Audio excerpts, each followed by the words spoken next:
Hello, I'm Mashhood Rastgar, and I am a partner and a technical lead at a JavaScript consultancy called Recurship.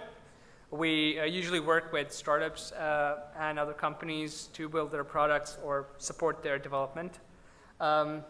Today I'm going to talk about one of our projects that we've been working on that's on Angular 2. It's for a company in London called Policy and Practice. These guys are working with government policy and analyzing its impact across regional and individual levels. One of their products is a Universal Benefit Calculator, which is essentially analyzing the impact on an individual level.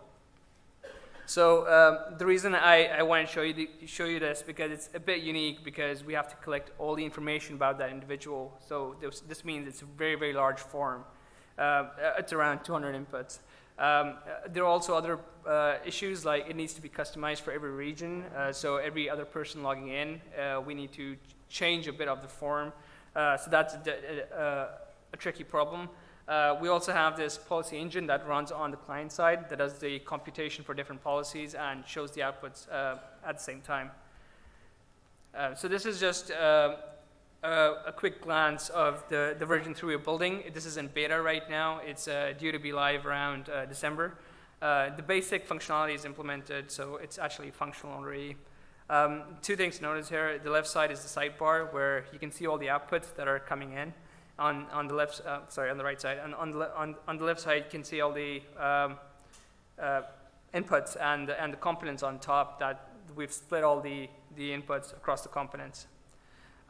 So some of the customizations that we had to do for the regions and individuals, policies are things are a little bit labeled differently across regions, so we need to change the labels. Some policies may be affecting in certain areas, so we might have to hide certain fields. Similarly, with tooltips and placeholders, things are just being interpreted differently, so we are changing them. And the two last ones, default values, of course, if you're in a specific region, then you need to select certain fields before when you load the calculator. So this is our approach to how we're tackling this problem. We have two sets of JSONs. One is a static JSON that lives within the file system, and the second one is that comes from the server. The server is obviously a small subset of the actual that's just extending the properties on what needs to be changed. They both come in the form manager, which is essentially an Angular service, and then the components take the form group from the form manager and render the form. On the other side, we have the output directive, so the sidebar, anything in the sidebar, essentially that's linked to the form group, and all it does is it subscribes to that form, and whenever something changes, it just calculates the new value from the policy engine and renders it on screen. Some of the challenges that we came across while we're doing this, the first one was the inputs. Since we had so many inputs, with Angular 1, we had already run into certain problems where if you had too many inputs, the form would get really sluggish. With Angular 2, since we're breaking this down to very small components, a single component would have about 20 to 30 inputs at any one point. So it's still very smooth. We have all the inputs there, and we're not having any performance problems. Since this form is being rendered dynamically and it's also being customized at the same time, stuff like this was really tricky because so the first field is second field is directly independent on the first field. So when you change the inputs, the second field changes.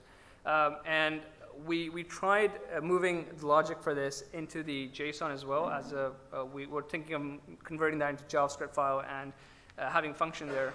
But it was messing around with the testability. So for now, we've just moved logic like this into the component itself, just so we can test it very easily. Again, there were very different custom rules.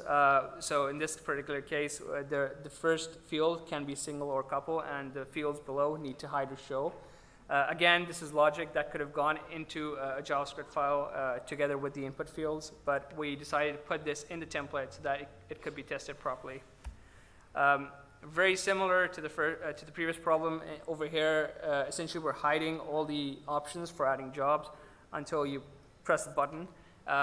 So again, we put the logic within the template so that we could test it.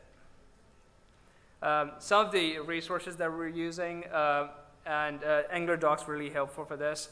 The last link is a demo that we've done essentially that replicates a similar setup. So in case anybody's looking to create a large form that needs to be customized and is dynamic, that's a good resource. Yeah, and that's it. Thank you.